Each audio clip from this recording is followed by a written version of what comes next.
8 सभ्य स्त्री पुरुष हो, आपल्या कंपनीच्या 45व्या वार्षिक सर्वसाधारण सभेमध्ये आपणा सर्वांचे मनपूर्वक स्वागत करण्यात मला अतिशय आनंद वाटतो. परिच्छेद संचालकांचा अहवाल आणि तपासणी झालेल्या नफ्या तोट्याचे हिशोब यापूर्वीच आपल्या हाती आलेले आहेत. मला असा विश्वास वाटतो की त्याचा अभ्यास करण्याची संधी आपणास मिळाली असेल आणि त्यावरून आपल्या कंपनीच्या प्रगतीची कल्पनाही आपणास आली असेल. आपणास माहीतच आहे की गेल्या वर्षी कठीण परिस्थिती होती, तरीसुद्धा अनेक अडचणीवर मात करून कंपनीने केलेली प्रगती समाधानकारक समजली पाहिजे. परिच्छेद अहवाल वर्षातील विक्रीमध्ये गेल्या वर्षीच्या विक्रीपेक्षा 20% वाढ झाली आहे. मात्र गेल्या वर्षीच्या नफ्याशी तुलना करता अहवाल वर्षामध्ये नफा कमी झाला. अहवाल वर्षामध्ये आपल्या उद्योगाला अनेक कठीण समस्यांना तोंड द्यावे लागले आणि अडचणीच्या परिस्थितीतून जावे लागले.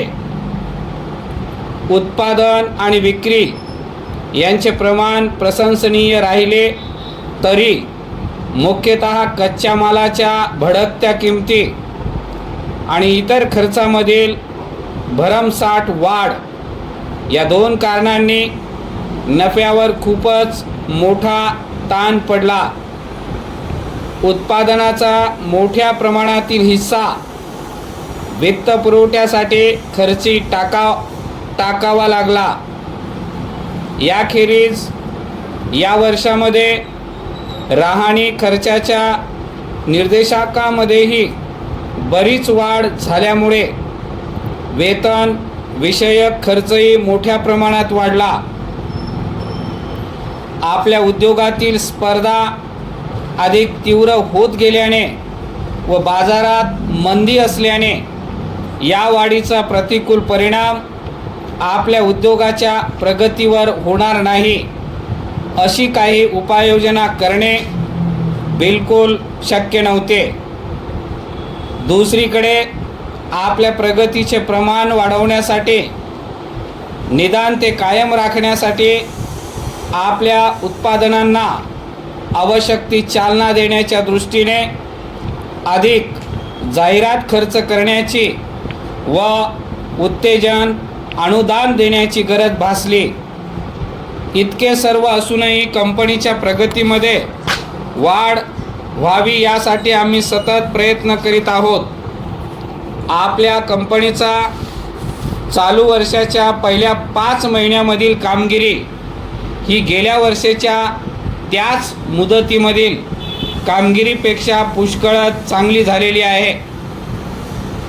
अलीकडील उपलब्ध असलेल्या आकडेवारीप्रमाणे आपली एकूण विक्री ही गेल्या वर्षाच्या याच मुदतीतील विक्रीपेक्षा भरीवपणे जास्त होती.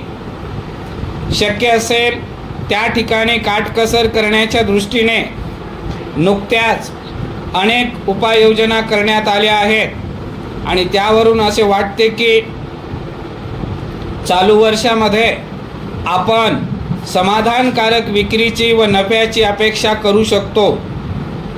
मला हे नमूद करण्यासही आनंद वाटतो की चालू वर्षाच्या केंद्रीय अंदाजपत्रकात प्राप्तिकर कायद्याच्या 11व्या परिशिष्टातून आपल्या उद्योगाला वगळण्यात आले आहे. त्यामुळे कराच्या अत्यंत त्रासदायक बोजातून आपल्या कंपनीस काहीतरी सूट मिळू शकेल. परिच्छेद आपल्या कंपनीच्या सर्वांगीण भरीव प्रगतीच्या कामी कंपनीच्या अधिकारी वर्गाचे व कर्मचाऱ्यांचे बहुमोल सहकार्य लाभले आहे. त्या सर्वांचा मी आभारी आहे. हे सहकार्य असेच पुढे चालू राहील अशी मी अपेक्षा करतो. आपला